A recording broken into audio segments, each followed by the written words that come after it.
Okay, another video on trying to attract breeding partners. And both female breeding partners and male breeding partners.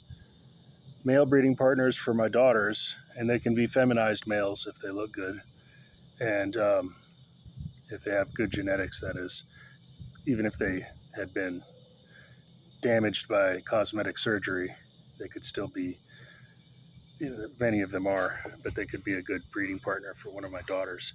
So the idea is there are mega families in the African American society. There are mega families in Africa. There are mega families, and that means a family where there's one patriarch having many female breeding partners.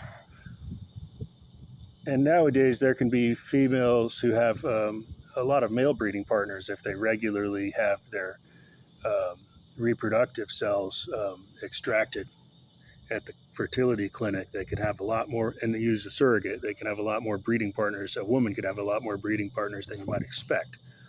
So there could be a matriarch of a mega family. Okay, the idea of mega families, it's not so much like a family as we would visualize a family all under one house. And their relationships are not so strongly reinforced and not so well maintained because there's half siblings scattered around growing up in different houses, and they might not be aware of each other's existence, or they might not be communicating with each other.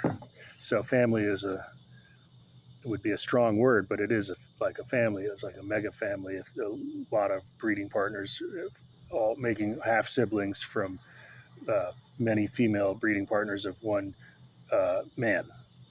So also, it would be too strong of a word to call them wives, but I should aspire to be more like a husband if I can find out who are my breeding partners. And I would like to think of them as wives, just to make up for the lost time, that not having been aware that they were my breeding partners. And so also trying to make up after years of sabotage, which made them think that I was denouncing them.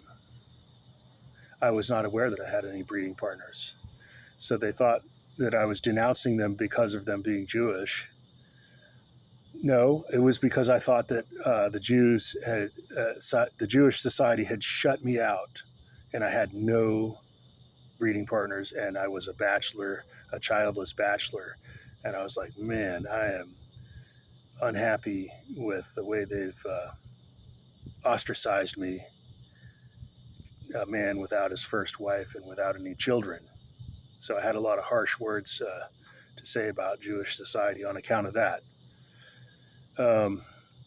So anyway, now I want to, as much as you can with multiple partners, to love, honor, and obey your wives, as they say, your spouses. But they're not. It's a way of trying to extend myself, not really the reality, to call them wives. I haven't lived with them, and they haven't lived with me, and I have yet to verify who are the women who are my breeding partners who have made biological children. So I want to think of them as wives because I want to make up for the sabotage that has made them feel maybe unhappy, as if they were in an abusive relationship when I didn't even know that they were the mothers of children, my biological children. I didn't know that. So it's not a fair test. It's not a legitimate test to say, how do you feel about the Jewish society, while you are uninformed that Jewish women had been your breeding partners, and also having been framed by a lot of social manipulation when I was a starving young boy, and I was being socially manipulated, and I was so feeble and so starved, and had no long-term memories from a lack of neurotransmitters, that I was easily manipulated, sort of like a zombie, sort of like a robot. So sorry for my behavior under those conditions.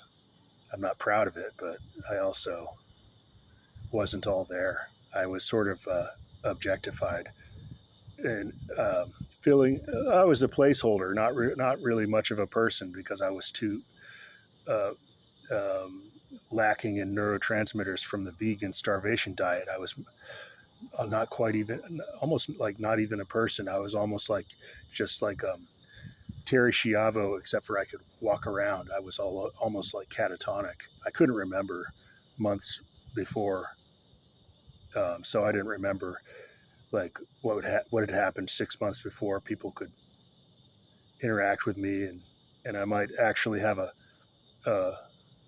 a response to them that was favorable, but I wouldn't know why, and I wouldn't remember that I had a relationship with people. So anyway, that was my early childhood. That's enough for this video.